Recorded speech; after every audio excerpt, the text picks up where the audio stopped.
बिस्मिल्लाहिर्रहमानुर्रहीम। शुरू अल्लाह के नाम से जो बड़ा मेहरबान और निहायत रहम करने वाला है। अस्सलाम वालेकुम प्यारे दोस्तों। ईरान का बादशाह बहुत दिनों से परेशान था। यूं तो हर तरफ खुशहाली का दौर था, मगर बादशाह की परेशानी की वजह उसकी इकलौती बेटी शहजादी थी। हर बार की तरह बादशाह भी अपनी बेटी की शादी करके अपनी जिम्मेदारी से निजात चाहता था, लेकिन शहजादी ने भी अजीब ऐलान कर रखा था कि जो शख्स उसके सवालों का दुरुस्त जवाब देगा वो उसी से शादी करेगी। आसपास की रियासतों के कई शहजादे आए और नाकाम लौट गए। उस मुल्क में एक नौजवान तालिब इल्म रहता था। उसने अपने वालिद से कहा कि वो भी अपनी किस्मत आजमाना चाहता है। उसके वालिद उस्ताद थे और कई बरसों से लोगों में दीन की रोशनी बांट रहे थे। मुल्क के वजीर आजम से लेकर बड़े बड़े दरबारी उसके शागिर्द थे।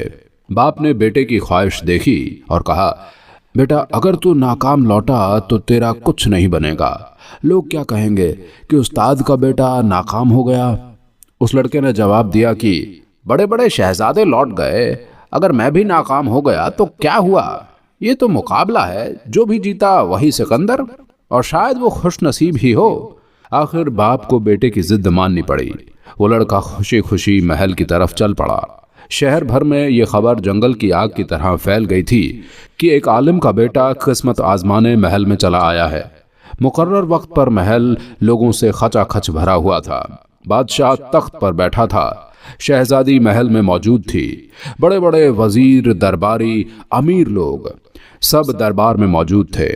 आखिर शहजादी ने अपना पहला सवाल कर डाला। उसने शहादत की उंगली ऊपर उठाई। उस लड़के ने कुछ देर तक उसको देखा और शहादत के साथ वाली उंगली उठाकर दिखाई तो शहजादी बोली, नौजवान तुम पहली शर्त कामयाब कर गए। दूसरे सवाल के लिए शहजादी कुर्सी से उठी और हाथ में तलवार लेकर हवा में चलाने लगी। कुछ देर बाद वो दोबारा अपनी कुर्सी पर आकर बैठ गई। बादशाह और सब दरबारियों की नजर उस लड़के पर थी। वो लड़का खड़ा हुआ और अपनी जेब से कलम निकालकर वजह में बुलंद कर दिया।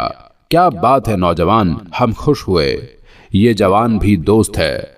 मलिका आलिया की आवाज दरबार में उठी और उसके साथ दरबार में मुबारक हो की आवाजें गूंजने लगी।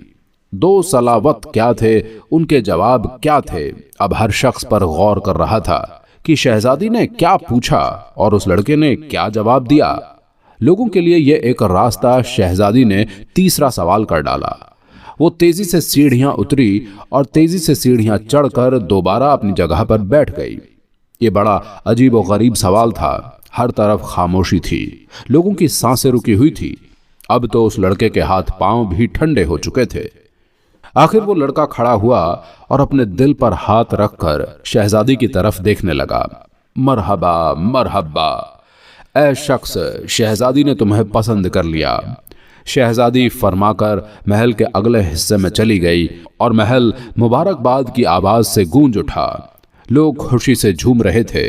वो दिल ही दिल में अल्लाह का शुक्र अदा कर रहे थे जिसने उसे यह एहसास बख्श दिया था। बादशाह ने उस लड़के से पूछा, ऐ नौजवान, शहजादी को तुमने मुत्तमईन कर दिया। अब ये बताओ कि तुमसे क्या पूछा गया था और तुमने क्या जवाब दिया है, और अगर तुमने एक भी गलत जवाब दिया तो तुम्हारी गर्दन काट दी जाएगी। वो लड़का अपने अंदाज में खड़ा हुआ और बोला, बादशाह सलामत, शहजादी ने एक उंगली खड़ी करके पूछा था, क्या तुम अल्लाह को एक मानते हो। मैंने दो उंगलियां खड़ी करके जवाब दिया, अल्लाह और उसके रसूल सल्लल्लाहु अलैहि वसल्लम पर मेरा ईमान अटल है। बहुत खूब, हम बहुत खुश हुए, बादशाह ने मुस्कुराकर कहा। लड़का बोला, इसके बाद शहजादी ने तलवार चलाकर बोला था, क्या इससे भी बड़ा कोई हथियार है। मैंने जवाब दिया, कलम का धार तलवार की नोक से भी ज्यादा है। माशाअल्लाह जवान, तुमने हमारा दिल जीत लिया। तुमने साबित कर दिया दौलत के सामने किसी की कोई हैसियत नहीं।